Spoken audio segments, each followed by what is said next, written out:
The session this afternoon, I think, comes very naturally from our discussions this morning, and it is how to fund the BBC. And I'm delighted that we've got such a great panel, and I'm delighted that we have Mark Damazer to chair this session. Mark is another person who has had huge experience of the BBC, particularly in the news field and on radio. He left the BBC to become Master of St. Peter's College, and he has now got a series of roles, including, it says here, that he was the trustee of the BBC. I meant to mention that, apologies, Mark, which is very important. He's been a senior trustee at the V&A. He writes, as I'm sure you've seen, from various papers and periodicals, including the New Statesman, and he was a Harkness Fellow and studied at Harvard and worked in the US Senate. He is currently the chair of the Booker Prize Foundation and Trinity College London. Can't think of a better person to run this session this afternoon. So over to you, Mark. Thank you, Colin.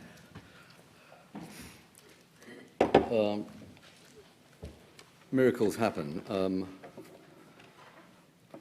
Saudi Arabia just beat Argentina 2-1, which therefore means that the panel by the end of this session would have agreed an exponential rise in the licence fee. I'm just going to do a kit of parts and then throw over to the extremely distinguished panel. It's £5 billion. 3.8 billion comes from the licence fee. You can do the maths. The rest comes from commercial enterprise.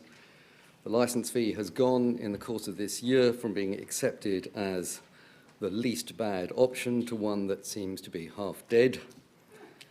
The recent licence fee settlements have gone as follows: 2010, George Osborne ambush; 2015, George Osborne ambush; 2022, Nadine Dorries tweet abolishing the licence fee on Sunday, and then announcing to Parliament, only after the press had been briefed, a freeze for 2 years, followed by RPI. So that's the recent history of big public consultation and debate. The House of Lords report, which is one of the underpinning biblical texts for this session, usefully gives some guiding principles as to how the BBC might be funded and the criteria that you should put into your brains before you decide. Just to say, independent, transparent, legitimate, sufficient and sustainable, fair and proportionate. And what could be easier than that? And so, to the panel, Baroness Bonham Carter, Liberal Democrat peer, former head of Liberal Democrat communications, but importantly a practitioner for many years, a distinguished producer of political programmes both at the BBC and Channel 4. Catherine Johnson, who you would have heard asking a probing question at the previous session, leads the research project for public service media in the age of platforms. She's also a member of the DCMS College of Experts and is one of the leaders of the Yorkshire First and TV Innovation Lab, addressing inequalities within the industry. Roger Mosey, Master of Selwyn College, Cambridge, BBC for over 30 years, editor of Today, controller of 5 Live, head of TV News and in charge of all of the BBC's Olympic coverage in 2012. That was a long time ago, Roger. And finally, Mark Oliver, economist, who I first met explaining that football rights were massively underexploited and a great deal of money and success would derive to those people who worked out how to make sports rights and football rights and particularly work in the industry. He was that man. He was head of strategy at the BBC for 6 years after 1989 and advised everybody, really, regulators, governments, media companies in many countries around the world, and nobody with a better broad understanding about the propulsive economic forces that underlie the industry. So they'll talk for 3.5 minutes each in the order in which I've introduced them. We'll then have a gentle squabble between ourselves and then, in the interest of participatory democracy, throw it open to you at the end. Jane. Thank you. I know both Mark and Roger from the BBC. They were both senior to me, which is maybe why they ended up with an Oxford College and I didn't. Still, there is the future. I just want to start with a question. Why does this government so determinedly undermine, worse, attack, what this country is world-class at? That which makes it distinct, unique, and admired around the globe. Last week, it was our cultural institutions, particularly the London-based ones. And I'm all for levelling up, but please understand the actual consequences of certain actions. I mention that because that is the same for the BBC. The licence fee, frozen. Consistently, it has been consistently under attack from this government, and now it is being starved of funds. Politicians of all colours, of all parties, tend just to see the BBC as a provider of news, normally an irritating one. And while the news element is crucial, particularly today when the need for effective and trusted quality journalism in an era of disinformation and fake news is more important than ever, we all know this is so far from what the BBC actually is, what it gives us individually, as a society, and to our democracy. The origin of the word broadcast is to sow seed widely, and that is what the BBC has done, and with its mission to educate, inform, entertain, it has made culture, news, other people's experiences and lives available to all. It has underpinned our other PSBs and, crucially, our creative industries. Often forgotten also is that the BBC is an innovator in the public interest. It was the BBC that came up with the idea of television. There was radio and there were movies. The BBC put the two together, and it has continued to lead digital switchover, UView 17, Freeview, websites, iPlayer, BBC Sounds, not just establishing new technologies, but also setting standards for the whole media industry. This has been possible because of the aberration, the intervention in the marketplace that is the licence fee. For the last 100 years, it has allowed the BBC to create, innovate and flourish, but I think it has had its day. And the challenge is to find a rational, evidence-based process to evaluate the options for the future. It needs to be politician-proof, which means no to general taxation. It needs to maintain universality of access, which means no to subscription. And I see Roger smiling. And whatever the system, it must be an independent and transparent process by which funding needs are decided and which, as the VLV has said, involves the public. So finally, to quote Sir Peter Bazalgette, as I often do, from the speech he made to the VLV in October, the fact that there is a guaranteed public funding for an organisation whose remit is specifically to hold the government to account seems to be the most laudable expression of a liberal democracy that I can think of. And finally, I want you all to think about a recent campaign led by Rupert Murdoch, the Mail, Boris Johnson. Brexit. What a success for domestic and global Britain. Thank you. Catherine. So thank you very much, Baroness Carter. I'm going to Jane. Thanks, Jane. Not Helen. I think one of the things that we have we've heard about this morning are the challenges that are facing UK public service media, including the BBC, and we all accept that those challenges exist. We might debate the precise nature of those challenges. The key question I want us to consider today is whether changing the BBC's funding model will actually address these challenges, and my argument is that, on the whole, it won't. In fact, changing the BBC's funding model is far more likely to be a distraction from actually addressing these challenges than solving them. So if we think about the sort of three main reasons that are put forward as reasons for changing the licence fee. The first, that the BBC is going to need more money to be able to keep up with rising production costs, compete with global SVODs, while still maintaining linear and continuing to develop its on-demand provision. I don't have the time now to go into it, but we can talk about this in the panel. From existing evaluations and predictions of alternate funding models, from subscription, advertising to household levy, it's highly unlikely that any of them will generate significantly more revenue than the license fee does. So, that's just not going to work. So the second argument is that we need a new funding mechanism because fewer people are using the BBC, and that it's not fair to ask people to pay for a service that they never use and for content that they never watch. Well, the BBC actually reaches 90% of UK adults in an average week and 97% of UK adults in a month. So I don't think that we can say that the BBC is not reaching people. That's absolutely massive figures. I mean, any other company, organisation would be delighted to have those figures. This isn't to say that the BBC doesn't need to address changing audience behaviour or declines in engagement around younger viewers, although I would challenge that just because they're not watching linear BBC doesn't mean they're not engaging with BBC content, importantly. But changing the BBC's funding model is not going to address those things. Addressing those things is going to address those things. And then the third argument is that we need a new funding mechanism to address limitations with the licence fee. For me, this is the only justifiable reason to reform the licence fee. So the licence fee is regressive.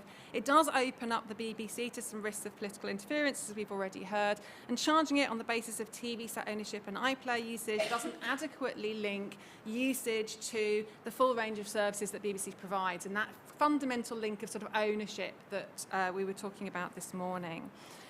These are not necessarily problems with the licence fee as a model itself, but rather with how the licence fee is set up. But there are alternatives that we can look at to address those. But we also need to recognise that any change to the system will bring disruption. And if you look at other European countries where there have been changes, there are always disruptions that come with it. And it generally leads to public service media organisations having to divert money from programme making to various forms of legitimation activities to sort of argue their case. On the plus side, I think a proper, informed debate could have a lot of benefits. We did some audience research a couple of years ago which showed that people have a really poor understanding of our public service media system. Some people don't even think we have public service media in the UK. Some think that the BBC is state-run or funded entirely by government. But we shouldn't need to have a review of BBC funding to have that debate. And actually, any government committed to public service media and media that operates in the public interest should be doing more to explain to citizens what it is, how it works, and why it's important. So in sum, I think we need an open debate about the future of public service media that isn't tied to preserving the current system at all costs, but that debate needs to start from a position of what problems we are trying to address. And as I've argued today, changing the BBC's funding system will do little to address the problems that the BBC is facing or the issues or problems with our wider public service media system. Thank you. Thank you, Catherine. Roger. So I realise it may sound a bit perverse after being asked to talk about potential funding models for the BBC to say I don't particularly care about which model is chosen. But I don't. I simply want to start from the essential point that the BBC should be well funded because it is needed now more than ever. And I absolutely buy the argument that the licence fee may well be out of date and it has survived, as Jane said, as the least worst way of funding the corporation. So that logically means that if an alternative becomes available, then it should be examined seriously. And the problem about what the government has been saying is that its proposals seem more like a punishment beating for the BBC rather than a constructive way of ensuring high-quality content for everyone. But we, as citizens, and the BBC as an organisation, should be open-minded, I think, about what might replace a licence fee as long as public service broadcasting is safeguarded. So these now are my instincts as opposed to any kind of plan. I think it would be better if payment was progressive. At a time of a cost of living crisis, asking everyone to pay a flat fee is difficult. And if you're worrying about feeding your children or paying the gas bill, then a TV licence is an extra burden. And I would much rather that people who are better off paid more. And I'd also strongly recommend that the notion is phased out that people could be sent to prison for not paying. And that is not advocating decriminalisation as an overall policy, because there are persuasive reasons why the alternative would be worse and the BBC would lose hundreds of millions of pounds. But if a model can be found that avoids jail as the ultimate deterrent, then it would remove one of the weapons used by the BBC's enemies to undermine its existence. Now, I'm a bit more relaxed than Jane is about funding from general taxation. The argument is, of course, that the government would then interfere politically. Well, it does already. And there are also other interesting ideas from Europe and beyond about how you can support excellent public service broadcasting as a utility and a range of methods of supporting it. And there can at least be, I think, some experimentation with subscription, because the iPlayer allows for that, for partial subscription, in a way that the older Freeview model didn't. But I can't avoid saying, too, that underlying these kind of questions is a question of what we are funding. And it can't be a binary question of funding or no funding for the BBC, and we need to keep examining its size and shape and what it offers. And I have mostly inadvertently become the hammer of daytime television to the extent I was told off by Esther Ransom. I mean, actually, much of the stuff on daytime TV is decent stuff. But the point is that the BBC has to make some choices because of the tough climate it's in. And I think it should be relentlessly focused on what's distinctive in the marketplace and what only the BBC can do. So if you look at the schedules today, or what was on this morning, the BBC broadcast Series 25, Episode 66 of Homes Under the Hammer, and for Bargain Hunt, it's Series 63 and Episode 27. And they're both fine programmes, but you have to ask how many more editions of Bargain Hunt are needed by the UK, especially at a time when the news channel and local radio are under threat.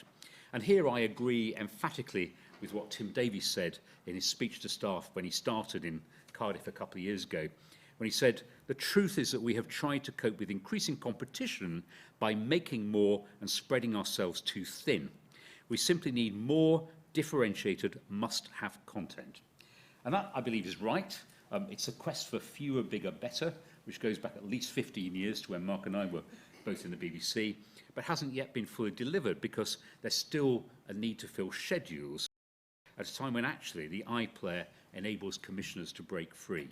So fund the BBC, fund it properly, absolutely, but decide what we're funding and ensure it's all about public good. Thank you, Roger. Mark. I would have thought Bargain Hunt would be a whole channel, given the current context in the UK. So my view of how the BBC should be funded after the next charter, I guess that's what we're talking about, renewal, comes from an unusual combination, I think, of backgrounds. One is admiration for the BBC, and the second is political and economic realism. Present company accepted, I find it's unusual because those who admire and support the BBC the most are often a bit unrealistic about the political and economic reality that the BBC faces. And those that are realistic about politics and economics tend to care less about the future of the health of the BBC. Simply put, I believe in a hybrid public pay funding for the BBC as the only way to leave the BBC as a vibrant, growing and influential organisation in the mid-21st century. And that's a view based on over 30 years of involvement in the BBC's funding and charter reviews, from being part of the team supporting the Peacock Committee in 1986 to writing a report on BBC distinctiveness for the DCMS as part of the last charter in 2016. And in between the two, working on the BBC's own submissions as a staff member and advisor from 1989 to 2006. The only time the current licence fee has been increased in real terms in the last 35 years was in the 1998 review, when three things came together. A Labour government keen to invest more in centralised public services, healthy public and private household finances. The BBC's commercial rivals, strangely, were keen to see the BBC get more money to fund the whole transition from analogue to digital TV and radio. Chances of those three things coming together again in the near future, or even the next 2 decades, I would say are about zero. If the BBC is to provide both the bedrock of public service broadcasting and remain relevant and of scale, it needs a combination of public funding and top-up payments for extra services. To be more politically acceptable in the structure of the public funding needs to be more progressive, but without becoming part of general taxation, probably linked to a reformed household/council tax. And it's actually easy to collect. It's part of the council tax. It becomes not a criminal offence, but a civil offence. The level of public funding needs to remain significant, but less than today in real terms. The top-up payments need to be supported by customer-focused value. In short, a PSB BBC for everyone and a top-up BBC for me or you. The content divide between the two won't be neatly by genre, as some suggest, but instead by purpose. It's more difficult, but much more essential. And hybrid funding probably needs to be phased in over a period of years, where efficiencies should help the BBC for everyone avoid significant quality and range dilution, and the combination of both types of service should leave the BBC bigger and more influential. The BBC is a great British institution and creation, one of the three top things the UK is known for around the world, royalty and Premier League being the other two. And even the great Elon Musk cited Monty Python when recently introducing charging for the pleasure of starting an argument on Twitter. Although, as often is the case, the irony of quoting absurdist comedy in support of a business strategy may have been lost on him. It's time for the BBC to make its own weather, I'm afraid. To paraphrase Henry Kissinger, no great institution can be in permanent decline. At some point, it needs to reverse that decline. Hybrid public pay funding is the way to reverse that decline, and that's not an absurd suggestion. Thank you. Thank you. Okay. You've done some work there between the four of you in ruling out things by simply not mentioning them. So we'll strike them out. Advertising is dead. Advertising is dead. Small editorial point. When people ask what's distinctive about the BBC, I'm always fascinated that nobody mentions the fact that there's no advertising when you watch or listen. Strikes me as quite relevant part of the experience. Good. There are two of us. If you make a programme, however, an advert break is rather useful.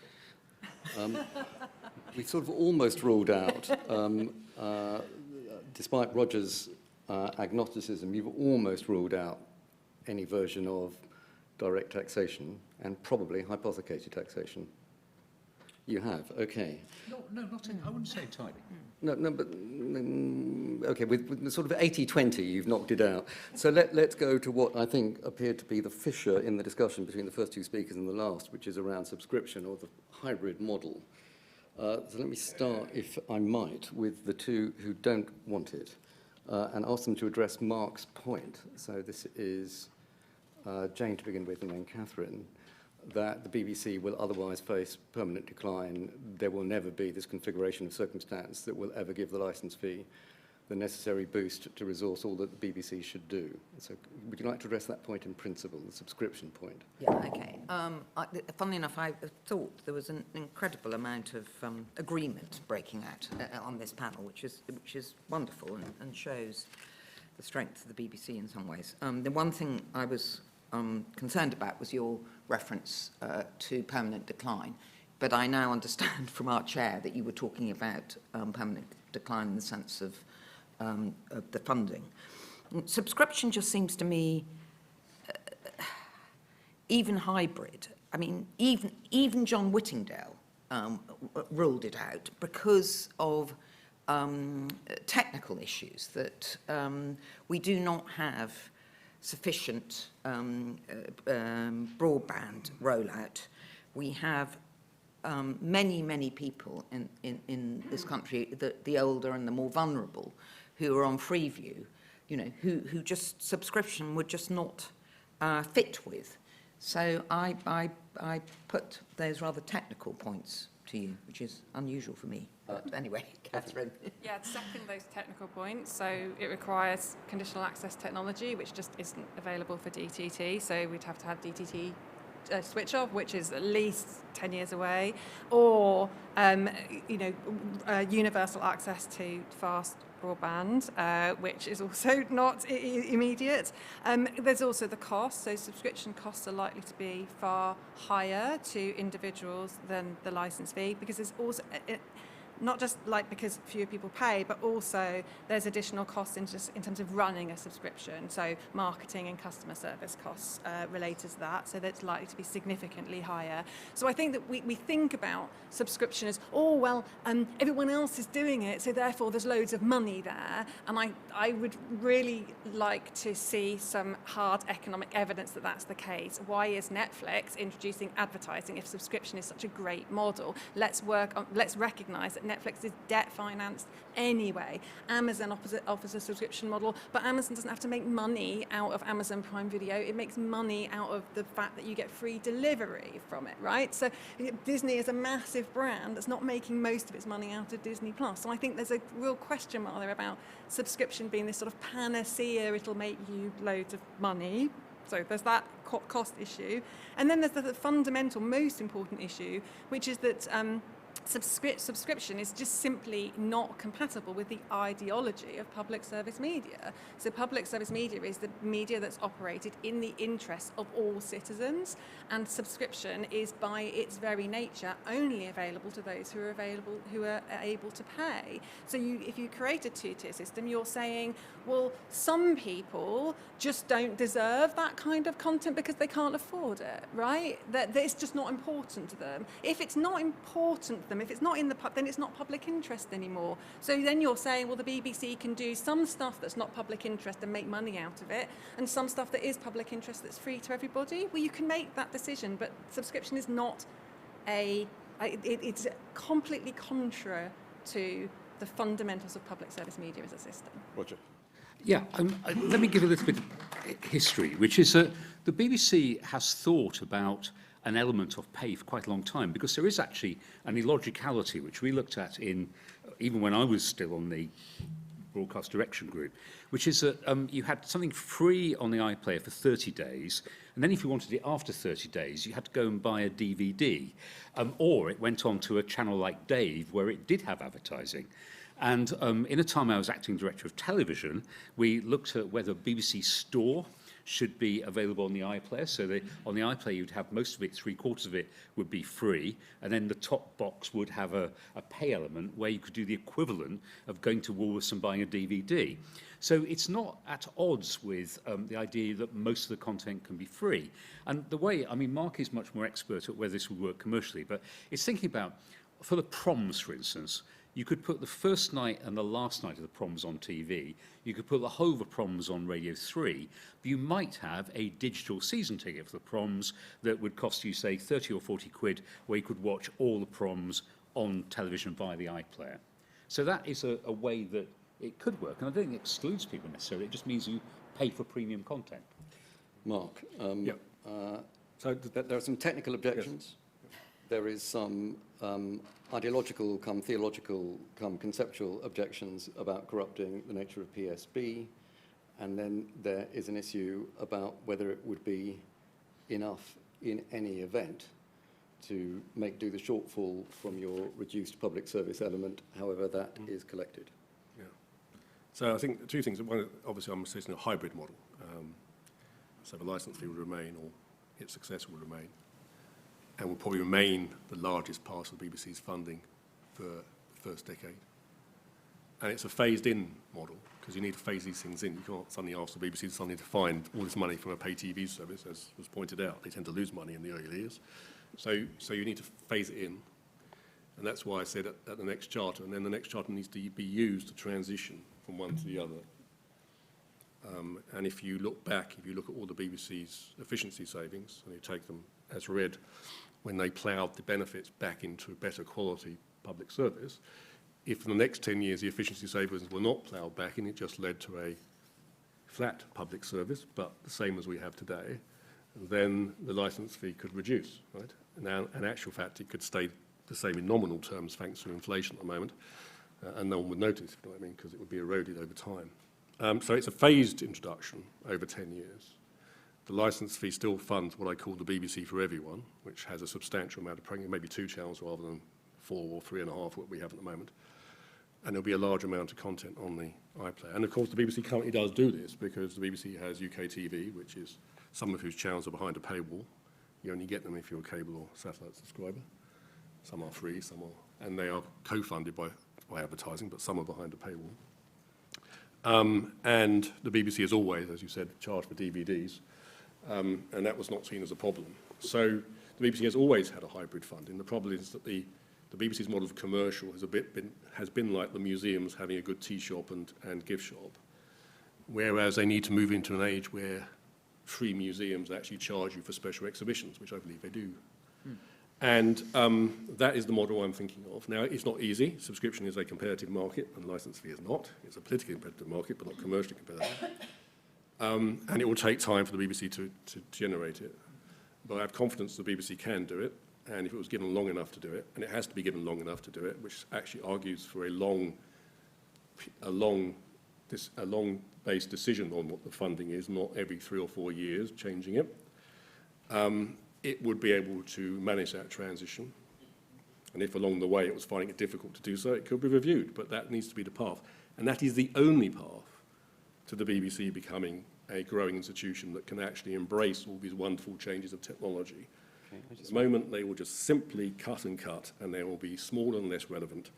And to pretend that there's any other direction, even with a change of government, is delusion. Can I just do a little bit of brief and grungy work, because it's not the most glamorous part of the debate, but the topic that Jane introduced from the outset, and supported by Catherine, about broadband rollout, speed thereof, universal accessibility to fast broadband, and DTT and conditional access.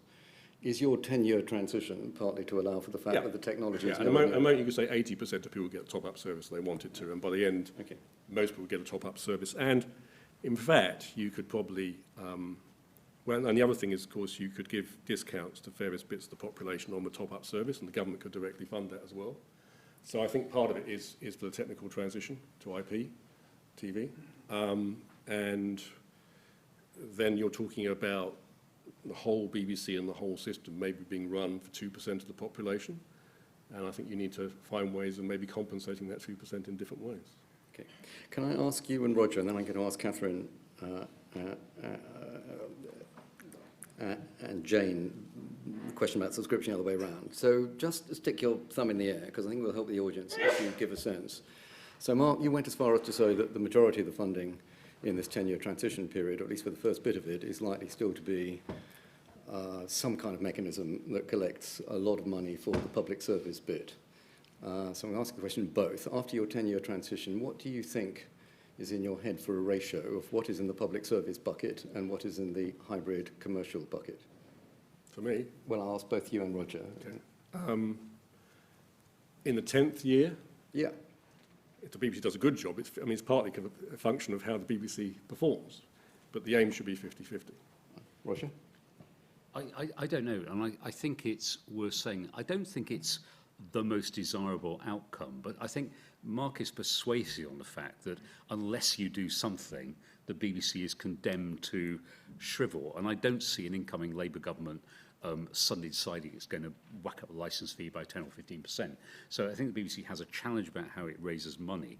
And the reason I mention the historical context is because absolutely it does raise money by hybrid means at the moment. There is at the moment already in a different part of the forest top slicing of a licence fee. So these things are not completely alien concepts. And the question is, can you preserve the public service of the BBC and also allow it to raise some money, for instance, again, out of sports rights, centre court available on BBC One, all the other courts available by subscription. That might be the kind of model that would give you the best of both worlds and keep Wimbledon on the BBC. So Roger has extremely bravely gone concrete. You can feel it. Yeah, Bargain Hunt has just been axed. Though, by the way, today's edition was crackingly good. Homes Under the Hammer has gone. Centre Court is still on BBC One, with whoever the new Sue Barker will be, but court number 2 is subscription.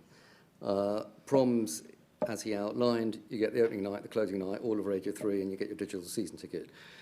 And the point that both of these make, which is that there has always been some degree of commercial funding in which for some BBC goodies you do end up paying, means that a purist position has never actually been the BBC's position. So I put it to the two of you, how do you respond to those concrete visions of how it might be? Jane?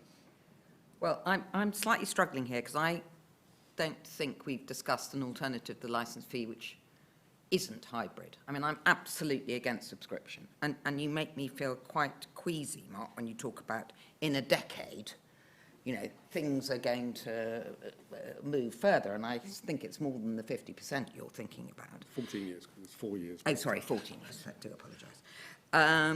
Also, we have just sat here talking about TV. You know, and the BBC is about radio. It's about the world service, which no one's mentioned so far, including me. It's about the internet. It's about education. You know, we all know Bite Size was one of the great success stories of the BBC in supporting us through the pandemic. It's about local, which sadly, thanks to a certain person who I will not mention, there has been, you know, a catastrophic, you know, local is now ending at 2 o'clock in the afternoon. Excuse me, that stops it being local in my view.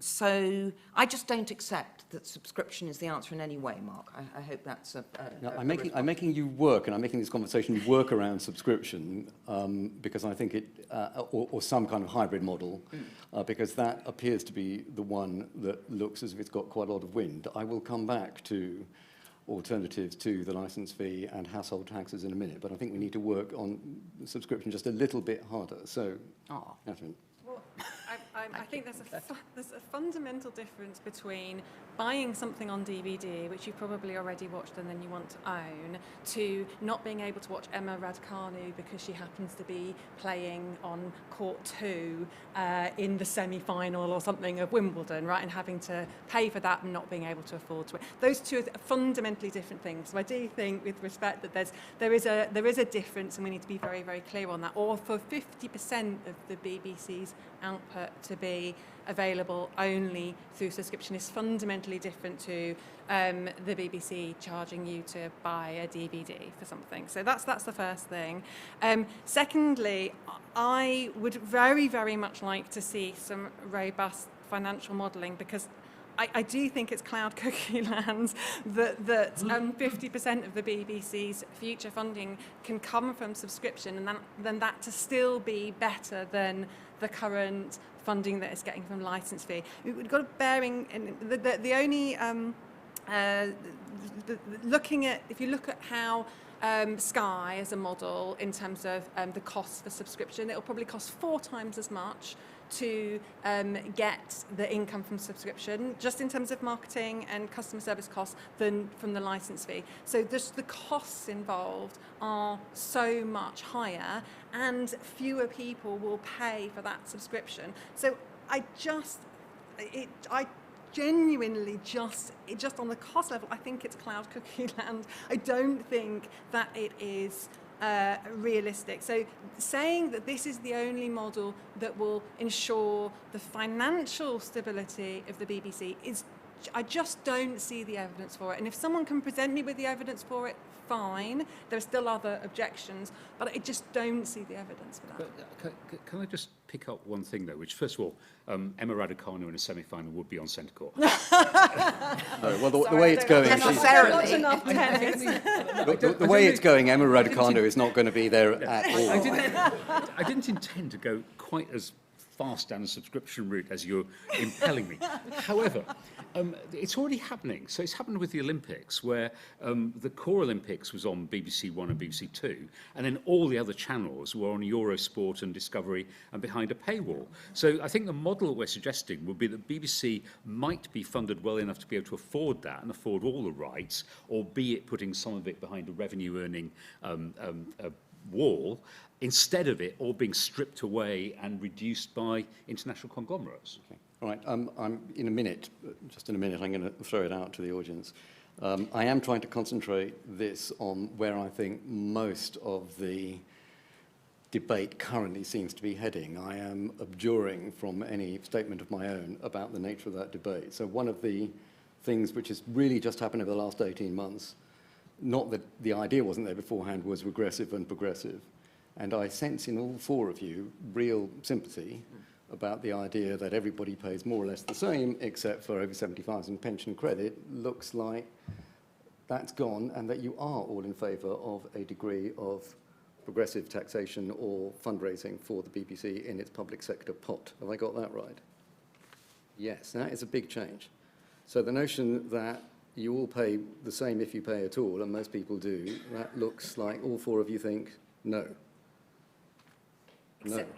Except you'd have to look at, the only proviso I'd say is you'd have to look at the costs of because there's no point in introducing a new model that costs more effectively. So you want to, we're talking not just about in terms of the revenue that BBC gets, but also something that's fair in terms of the cost that what people are paying for. So ideally, if you want to shift to a new model, you want to shift to a new model that on the whole people are paying less and that brings more revenue in, which is possible. That has happened in other countries. This is that's the golden ticket, right, in terms of what you want to look for. You'd need to model to see if a regressive or progressive model is best. I'm going to throw it to them. I would merely say, as you will all know, that poorer people tend to use the BBC very, very heavily. And it's not true that the richer people use it more and it's a luxury service for them and they should pay more because they're using it more. But all that fun yet to be had. Let me throw it open to the audience. Could you please, just before you pop your question, say who you are as to which part of the American technology industry you run, or whether you're just a viewer or a listener or a license payer? Well, I recognise that man at the back, but he can introduce himself. So, Aging Hack is Roger Bolton, Aging Hack. Just a question, which is, I was told by Ender's analysis that 3 million people now do not pay the license fee, and it looks as though that's going to increase. If that is the case, whether you're for or against the license fee, you seem to only have two options, either to criminalise it again, or to accept, if that's going to continue, another form of state funding. Could you just address whether anybody agrees that this gradual increase in the numbers refusing to pay the license fee is a very serious issue? I'm going to take 2 or 3 questions and group them and then ask you, not necessarily all of you to answer every question, but try and distribute the question. So there was, Steve, can you say who you are at the back? Thanks. Steve Barnett, University of Westminster. I'm going to be a bit dangerous and push back on the chair, because I think this has been hijacked a little bit by the agenda of several right-wing think tanks and the right-wing press, who have indeed been pushing subscription and a hybrid model, but that is not the only game in town. And I think VLV should be considering what is a far more sensible, and if you look over the channel, a more popular option overseas, which is some kind of household tax. That's one of the things I think we ought to be debating. There has been a sea change in the political atmosphere, and I don't think it's right that we should be driven by an alternative system that, frankly, let's call a spade, is the market gap theory by any other name. Because a hybrid subscription service essentially puts says there are certain kinds of content which people ought to have for free. There's other kinds, and you've skipped over what's going to be free and what isn't going to be free. But that's what we end up with. It's the market gap system. That's what the right have been pushing for, and that's what VLV have opposed ever since it started as an organisation. So maybe we could have a little bit of debate about the household tax. Very good. I'll take one more, and then this gentleman at the front, and then I'll take the first 3. Peter, I'll come to you later on. Yep. Anthony Wills, VLV trustee and former producer on Radio 2. Totally agree with Roger about the crisis of non-payment. It's not evasion, it's non-payment. If you have to choose between heating, eating, paying your rent, paying your mortgage, or paying your license fee, which one is going to come at the bottom of the pile? That's inevitable. BBC and advertising, well, it has lots of advertising. It's just called program trails, and they irritate the backside out of me. I think they're dreadful, and also they cost the corporation a fortune to make. So, come on, let's have some limited advertising on the BBC. And the people who that would terrify are the channels that rely totally on advertising. They'd be absolutely aghast if the BBC took advertising on its most popular channels. Okay, very Replication of services, over-provision of pop music. There's so much of it on offer elsewhere. BBC can reduce on it. Does the BBC need 5 orchestras when the London orchestras are struggling and having their funding reduced? You've got to face this. I was at Radio 2 when the popular orchestras were abolished, so don't tell me there's never been any similar instance of that in the past. There's plenty that can be done. Very good. Permanent spot-on feedback. Non-payment, Catherine, the point that Roger Bolton was making, and about the potential legal or other methods that the BBC is going to have to resort to in order to stop the growing phenomenon of non-payment. Well, I think this is one of the really good arguments for the household levy. And so I was going to address both questions at the same time, if you want. So thank you, Stephen, because in the research that I've done, and if you look at a lot of research, it is the only viable alternative to the licence fee if you want to hit the conditions that you set out right at the very beginning, that the House of Lords Select Committee report sets out in terms of what an adequate funding mechanism for public service media should be. And if it's instigated properly, you can have lower collection costs and you can address those issues of evasion, and it can be more progressive and it can be set up to be device independent. So I also think there is a sort of a real, we talked, I think Jane mentioned radio and online, and actually, allowing people to have sort of better recognition of what they're paying for, if we actually sort of step away from that kind of association of BBC very much with television sets and iPlayer. Roger, on the same point. Yeah, I would go back to where I started. So I don't altogether disagree with Steve, because what I said was I think we should be open-minded. I think the status quo is very hard to imagine enduring, and therefore we've got to have some new proposals coming forward, of which subscription is one. My worry about household tax is simply that, again, I come back to the fact that you are still going to have an identifiable BBC element of a tax, and public consent for that has got to be there, political support for it has got to be there, and those are both in question at the moment. So that's what I would have some nervousness about anything that you'd see as being a long-term increase in financial funding, because I don't think it, at the moment, looks politically deliverable. Okay, I want to come back to Steve's passionate cry in a minute with Mark, but Jane, can you deal with what I think Anthony's central point was there, which is there are many things that the BBC can and should be doing for itself in order to save resources, and that there's still a degree of spendthriftness in the way that the BBC harnesses its licence fee income. And, I mean, obviously different people have different feelings about trails and orchestras and so on, but there is a litany of things that you might want to have a look at.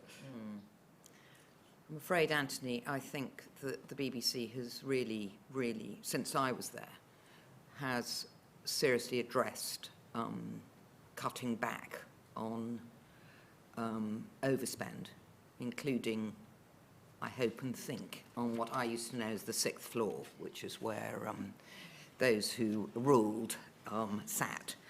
On the matter of trails, I think some of them are absolutely brilliant. What irritates me is the repetition, actually. I don't think you need to, but again, that's a cost thing. But can I just come back to something that Roger said, sorry, which is I think, and Andrew Scadding is here, but I think public consent is pretty big in support of paying for the BBC.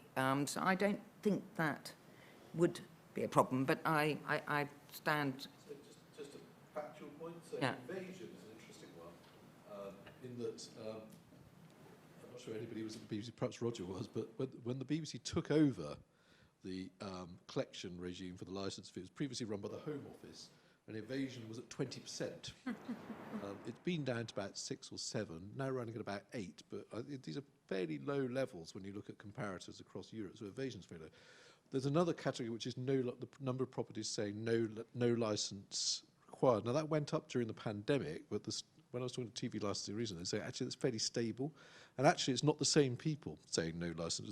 There's a churn in that as well, of people saying I don't need a licence now, but later on they do need a licence, and then some other people come out as well. And if you judge in terms of consistent polling, we've asked a question by Ipsos Mori, which they've done since, I think, before Peacock, actually, Mark, which was from like 84 onwards, which was, which is the one source of funding. Now, it is the one source of funding, so take that parameter with it. Which one source of funding do you think is best for the BBC? The licence fee is actually more popular now than it was 20 years ago. and more popular than when it was at Peacock, where actually there was quite a significant support for things like advertising, I think, when this was done around about 1984. And then if you look at the public, now the last time the public were really asked was in the last Charter review. I think of the sort of 190,000 responses, 73% supported the licence fee. Yes. Okay, Steve, I'm going to take the liberty of just rephrasing what I think your position is, and you'll tell me if I've got this wrong. I mean, it's partly about the mechanism and the household fee model, now quite well known, but I don't think it's only about that. I think it was also a plea for something to do with level and magnitude and quantum and matching funding to the BBC's purposes.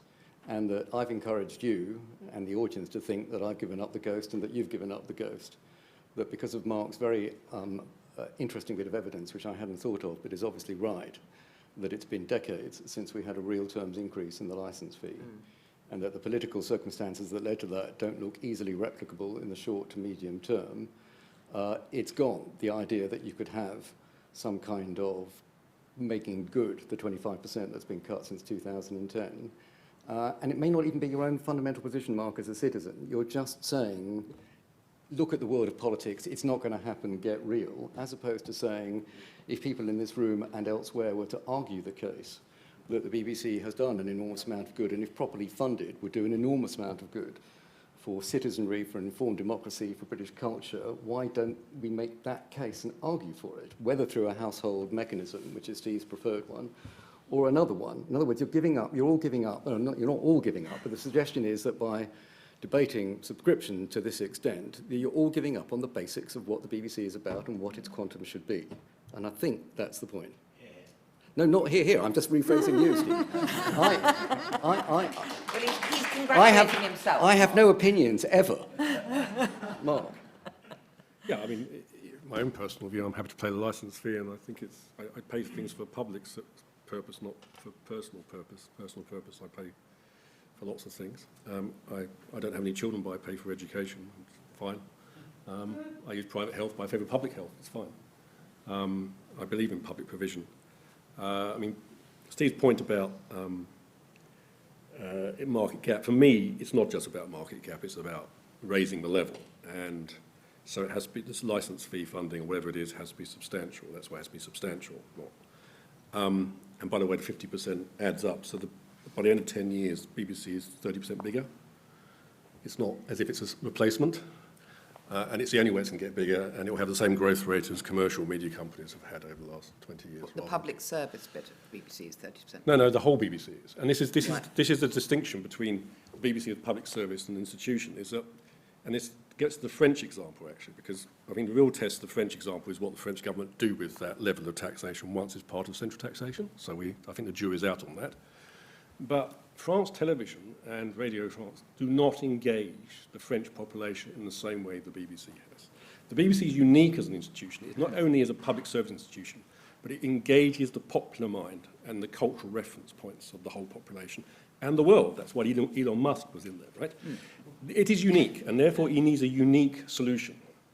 And looking to what the French have done with, quite frankly, not a very good public service television, or even what the Germans have done, which actually is very well funded, but incredibly boring. Even Germans tell you that. The BBC is unique in what it's done, and it needs unique funding. And if the public funding won't be the answer, it needs alternative, which is a hybrid alternative, because public funding needs to be part of that in a reformed licence fee. You put in the small word there, doing quite a lot of work. You put in the word if. And the point that I think Steve and others might wish to make is, why not argue the if? Why not say it could be done? I mean, I grant you it's much more likely now, for better or worse, to be done by a left of centre government than a right of centre government, but why not argue for all the benefits that the BBC can do, bring to and that may be worth one more try, but what I'm saying is that the unique combination of both what I set out was a government who's disposed to it, public and private finances, because it's about private finance at the moment, people's affordability as well as the public finances, we're all broke. And the other thing, which is the rivals, including Rupert Murdoch, actually wanted the BBC to get more money, uniquely, right? Because he wanted to drive digital transformation. Yeah, I know. And in fact, as a member, B-Sky became a shareholder in Freeview. People forget that, and it was difficult to unwind that particular situation, but they were driving it, and they wanted the BBC to invest in new services, so they kind of called the dogs off, as one would say. That is unlikely to happen again. So even if one or other of those is happening, the other one won't. And you have to recognise that. And also, a left of centre government may give it a bit more money, but the obligations will be huge. It'll be asked to solve every single problem that Britain has on screen and on the airwaves. And you'll get huge obligations. So actually, the BBC will be weighed down by the obligations. And so yes, I would love there to be a consensus. In terms of the percentages of people who support it, this is always a problem. It tends to break down that 50% of people really like the BBC and the licence fee is great value for money. 25% of people it's kind of equal. And there's 25% who think it's bad value for money, and they're joined up. They're actually made up of people who don't use it much, and people who strangely use it but don't like it, which is a strange combination of activity. But those 25% who object to it are joined by another sort of 10, 15% of people who do get good value, but are libertarian. They do not like being forced to pay for anything. Okay. And that sort of 30, 40% of people is the problem. And politically, it's a problem. And that's what prevents the licence fee going up, plus laying on top of that agendas of the popular right-wing press who don't like the BBC because they think it's a left-wing institution.